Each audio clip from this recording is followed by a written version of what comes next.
Aujourd'hui, nous allons découvrir ensemble les sites les plus profonds du dark web. Mais avant de commencer, pour ceux qui se demandent sûrement c'est quoi le dark web, je vous invite à consulter ma précédente vidéo que j'ai faite sur le sujet. Dans cette vidéo, je matérialise déjà qu'est-ce que le dark web, comment y accéder de façon sécurisée, quel logiciel utiliser pour pouvoir y accéder. Donc c'est sur la chaîne YouTube. N'hésitez pas à partir consulter au préalable pour pouvoir comprendre cette vidéo. Bonjour à vous, j'espère que vous allez bien. Je vous souhaite la chaleureuse bienvenue sur la chaîne Hey Cyber. Ici, nous abordons des thématiques liées à la cybersécurité, l'intelligence artificielle, le hacking ou encore la tech.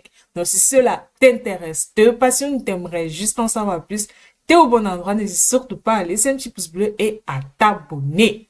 Du coup, là, on va se plonger dans ce monde fascinant et n'hésitez pas si vous avez des éventuelles questions. Vous verrez dans cette vidéo que le dark web n'est pas forcément ce que l'on pense. Sans plus tarder, let's go!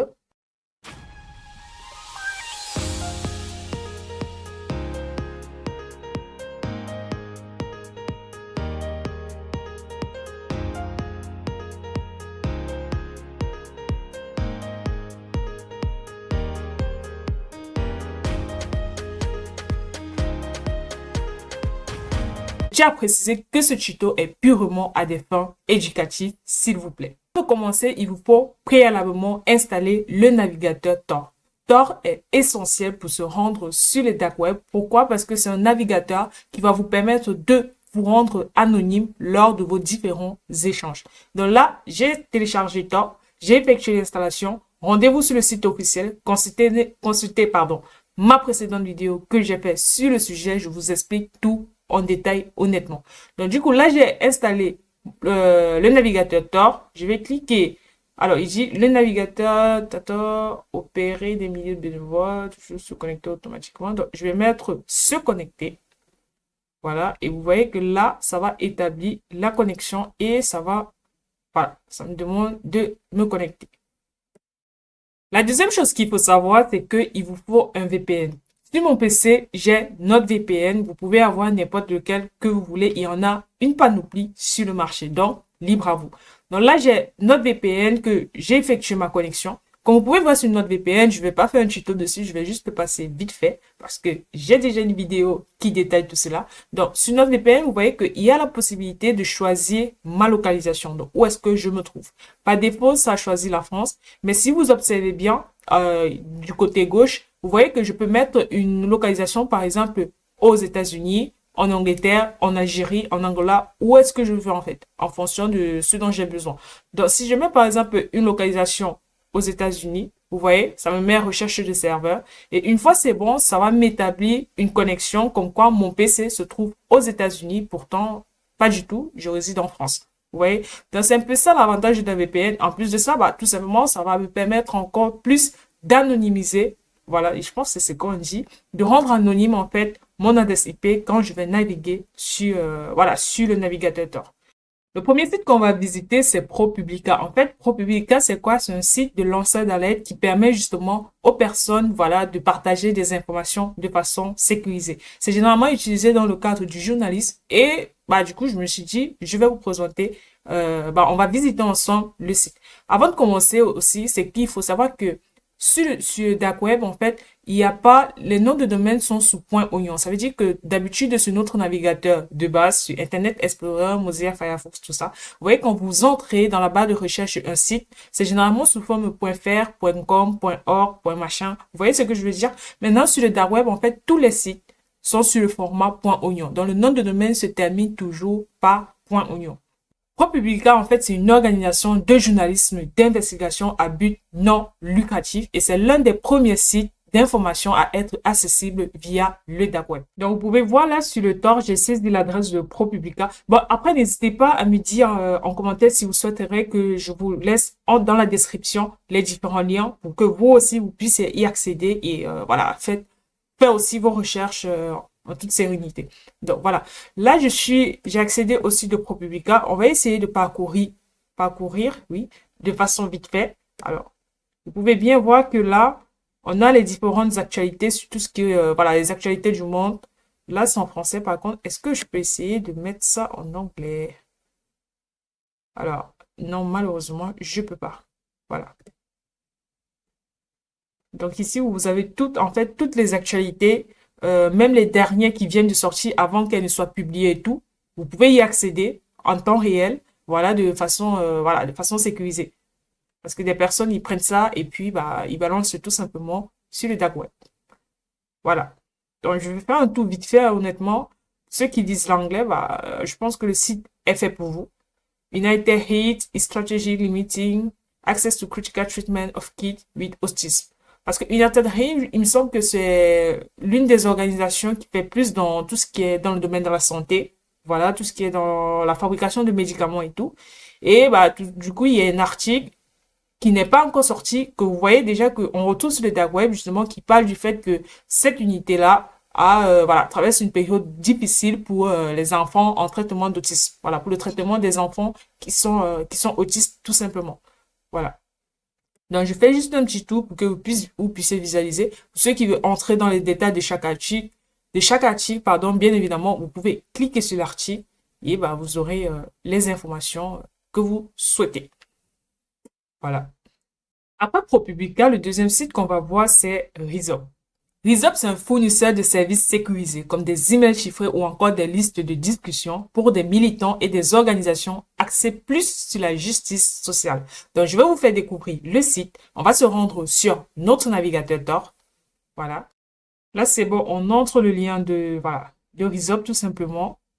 Voilà. Et on va essayer de parcourir vite fait. Voilà le site. OK. Donc, comme vous pouvez le voir, vous voyez Rizop provide online communication tools for people and group working in liberty social image. Voilà. Donc, on essaie de parcourir un peu. Mailing list, collaboration, resources. The following services are for group of collaboration. Donc, vous voyez qu'ici, il y a déjà certains groupes qui existent tout simplement sur Rizop et où on peut intégrer de façon, voilà, plus ou moins accessible. Private wikis and group collaboration. Real-time collaboration text editor. Voilà, c'est une vidéo que je fais en même temps avec vous. Voilà, pour que nous puissions voir tous ensemble comment est-ce que, voilà, comment se présente chaque site. Désolé, je vais que présenter des sites web qui sont dans le sens de la légalité. Il n'y a pas de sites web illégaux dans cette vidéo. C'est que des sites web qui sont dans le sens de la légalité. Donc, on va voir le Rizop, on va continuer. Donc là, c'est la page d'accueil. Si on part sur email, qu'est-ce qu'on trouve? Voilà. Donc, vous voyez que sur Rizop, vous avez la possibilité de protéger votre mot de passe. Faites attention parce que tout ce que vous trouvez sur le dark web, il y a quand même à 70% des cas, ça peut être un piège. Donc, ne cliquez pas également sur n'importe quel type de lien sur le dark web. Honnêtement, parce que vous pouvez vous retrouver dans un bourbier pas possible.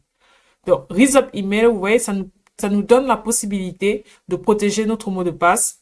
Voilà. Et Automatic Detection of Message in some folder. OK. Intéressant. Important things to know. Protect your password. OK. How to access your email. What is special about Rizop Email. Donc, comme je l'ai dit au début de la vidéo, je vais passer vite. Je vais pas rentrer en profondeur, c'est mieux que je dise comme ça. Je vais pas rentrer en profondeur déjà pour ne pas que la vidéo soit trop longue et aussi pour vous laisser le soin d'aller chercher et revenir avec des questions si vous en avez, bien évidemment. Donc, vous voyez un peu que sur le dark web, honnêtement, vous pouvez trouver des sites qui sont vraiment très éducatifs, voilà, et vous pouvez justement avoir de la marge. Ça veut dire que sur le dark web, vous pouvez trouver des informations qui sont déjà publiées avant que cela devienne public. Je sais pas si j'ai bien dit, mais c'est un peu ça. Donc voilà. Frequently asked question. How do I change my password? How do I delete my account? Encrypt my email. Voilà. Comment chiffrer son adresse email, ses messages via son adresse email. Vous voyez, sur le web, il y a la possibilité de le faire. Comment télécharger un email. Voilà. Pour ceux dont le compte a été piraté, comment, voilà, retrouver son compte principal qui a été piraté. Sur dark web, en fait, vous avez la possibilité de trouver ces informations-là. Mais, comme je l'ai dit, faites vraiment attention. Ne cliquez pas sur n'importe quel type de lien quand vous êtes sur cette partie d'Internet. Maintenant, on va passer à Thread. Thread, c'est quoi? C'est un forum de discussion sur le dark web, souvent comparé à Reddit. Pourquoi? Parce que déjà, on peut y trouver des conversations autour de la technologie, la vie privée ou encore de la cyber. Ça peut inclure également des discussions sensibles, donc soyez vigilants sur le contenu que vous consultez quand vous êtes sur ce site. On se rend sur la page du dark web du site Red, comme vous pouvez le voir. Voilà, il se présente un peu comme ça. Donc moi, pour ma sécurité, et je pense que pour la vôtre, évitez de cliquer sur n'importe quel type de lien. Je sais, c'est une répétition, mais c'est très important ce que je suis en train de vous dire. Vous allez me remercier si vous l'appliquez. Donc vous voyez que en fait sur Dread, What is Dread Forum? Là, c'est un forum justement de discussion. Busy Dread. On va voir ce que ça donne. Alors après le chargement, ça affichait, la page elle est plutôt dégueulasse, voilà. Mais je vais essayer, voilà, on va essayer de parcourir ensemble à quoi est-ce que elle ressemble. Donc, du coup, vous pouvez voir que ici, il me demande de m'identifier, de saisir, de créer un compte ou bien de le saisir si je suis déjà connecté, ce que je vais pas le faire d'ailleurs, voilà. Et vous allez voir les différentes propositions que le site Dread propose. Ça veut dire qu'il propose l'ouverture d'un compte crypto. Voilà, qui est une ouverture, pas comme vous le croyez, rassurez-vous. Du coup, il y a l'ouverture d'un compte crypto. Alors, il y a encore quoi? Il y a Any Good Bottle Games Market. OK. Comme je l'ai dit, je visite en même temps que vous. Voilà. Donc, il y a Darknet Market Lives Again. Voilà. Donc, vous voyez qu'il y a différentes propositions que vous pouvez observer. Il y a ZipFile Tutorials, qui est un peu louche d'ailleurs, parce que si vous cliquez dessus, vous allez vous télécharger des virus énormes sur votre PC et tout. Donc, How I Obtain Monero Without Being Traced. Vous voyez, là, ça vous donne déjà des astuces, voilà, pour effectuer certaines choses, quoi. Donc, on continue le parcours. Caching out drop in Monero, ok. Vous voyez que vous avez énormément de propositions qui sont plus ou moins, il y en a qui peuvent être correctes et il y en a qui peuvent être louches. Vous voyez, un peu comme celui-ci. Donc, il y en a qui peuvent être correctes et il y en a qui peuvent être louches tout simplement. Donc, faites attention à vous quand vous vous rendez, mais uniquement à des fins, voilà, purement éducatifs, à des fins, voilà, tout ce qui part dans le légal. Je tiens à préciser dans la vidéo parce que c'est très important. Pourquoi? Parce que aujourd'hui, beaucoup de personnes utilisent le dark web un peu de la façon sombre et c'est pas ça que je vais promulguer sur la chaîne tout simplement. L'autre site que je voulais vous montrer, c'est SkiHub. SkiHub, c'est quoi en fait? SkiHub, c'est une bibliothèque en ligne offrant justement un accès gratuit à de millions d'articles de recherche scientifique. Donc, ceux qui sont intéressés par les livres, je pense que ce lien va vous être utile. Mais cependant, l'utilisation de SkiHub peut enfreindre des lois sur des droits d'auteur selon le pays dans lequel vous vous trouvez. Donc, c'est une petite gaffe que vous devez faire. Vraiment attention. Donc, voilà un peu comment se présente SkiHub. Vous voyez, ici, vous entrez l'article scientifique ou bien si vous voulez rechercher. Donc, là, on va descendre. Vous voyez, SkiHub is the most controversial project in today, in today's science. Voilà. Donc, c'est plus pour tous ceux qui sont intéressés, dans le monde des scientifiques, faire des recherches scientifiques sur des avancées, sur des créations de vaccins, sur, voilà, tout ce qui est révolution scientifique. Je pense que ça pourrait être utile pour vous.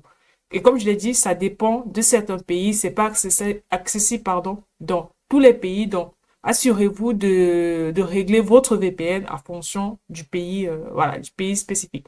Faites également attention dans le sens de la légalité. Voilà, trouvez des articles légaux en fonction justement des lois et réglementations de votre localisation, de votre pays de résidence. Et enfin, nous avons HiddenWiki. HiddenWiki, je pense que je devais commencer par ça, mais j'ai gardé le meilleur pour la fin.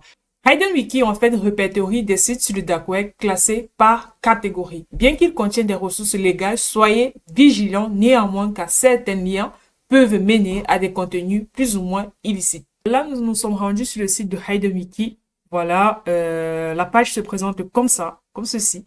Et vous pouvez voir que lorsque vous allez parcourir le site, en fait, ça vous propose beaucoup d'autres liens vers d'autres sites. Mais faites attention, ne cliquez pas sur tout type de lien. Voilà. Donc, voilà comment se présente, pardon, Hidden Wiki. Et vous voyez qu'il y a une partie Hidden Hidden Site. Ça veut dire que c'est d'autres sites un peu plus cachés du dark web.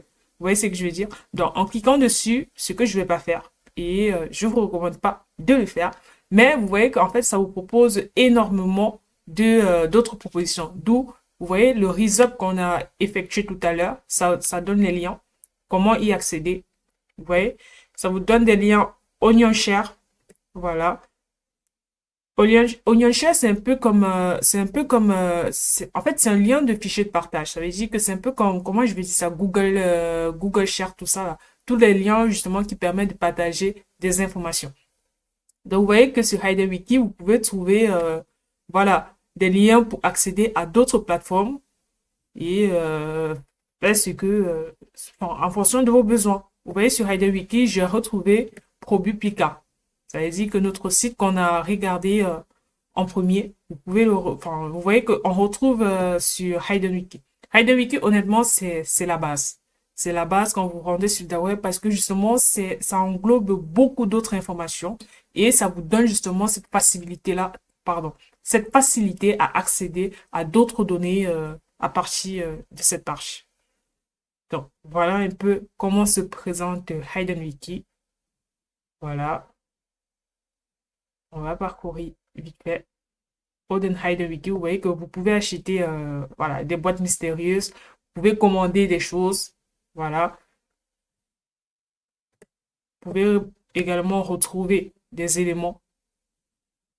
Nous arrivons au thème de notre vidéo et j'espère que celle-ci vous a été instructive. Le but, c'était justement de démystifier cette idée qu'on a du dark web. Voilà, c'était aussi pour montrer les avantages du dark web dans le sens où on peut également trouver de bonnes informations sur cette partie d'Internet.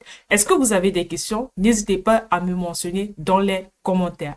Quel lien vous a le plus plu? Est-ce que vous souhaiterez que je donne ces liens en description? Faites-le moi savoir, s'il vous plaît. Voilà, s'il y en a qui sont intéressés. Laissez un petit pouce bleu, abonnez-vous si vous êtes nouvelle sur la chaîne. Et je vous dis à très bientôt pour une nouvelle vidéo. Cyber.